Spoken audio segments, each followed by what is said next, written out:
Becky Coombs is off to work, but that doesn't mean a tortuous train journey to town or a slog through the rush hour traffic. Becky's daily commute takes her down the garden path at her home near Wisborough Green in Sussex, and her office, well, it's an air raid shelter built in the Second World War. It's really nice to get away and just be outside in the garden and just have a bit of peace and quiet. I love it. I really love it. It has its idiosyncrasies, spiders and mice and the odd bleak, but I love it. From her unlikely HQ, Becky runs an internet business with an ethical edge, selling travel gear for women. But when she's had enough of staring at a screen, Becky has another string to her bow, making glassware fired in her kiln. I definitely recommend working from home, especially, I mean, if you've got children, it's ideal, but even if you haven't got a family to think about, it's just the perfect lifestyle, I think.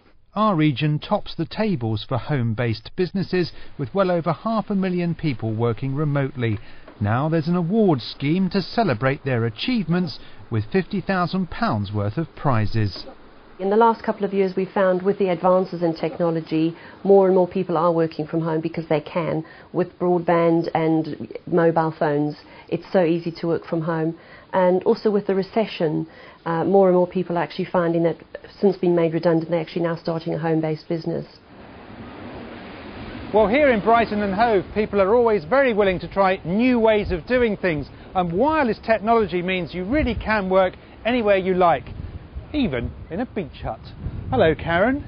That's not a bad view from the office, is it? Isn't it fantastic? I know. That's one of the beauties about living in Brighton and Hove, is the fact you have the seafront on your doorstep, and it's great being a remote worker because you can avail of it at any time.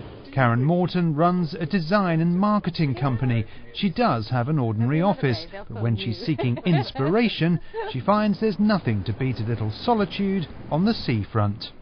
I like to get away from distraction, and if I'm down here and I get my fresh coffee and I can sit here and doodle away, it's just lovely. And there's something about the sea as well too. I find it really helps me just to think about the project I'm working on at the time. Both Karen Morton and Becky Coombs have been nominated as finalists in the Remote Worker Awards. Proof that when it comes to success in business, it's what you do that counts, not where you do it. Malcolm Shaw in Sussex for Meridian Tonight.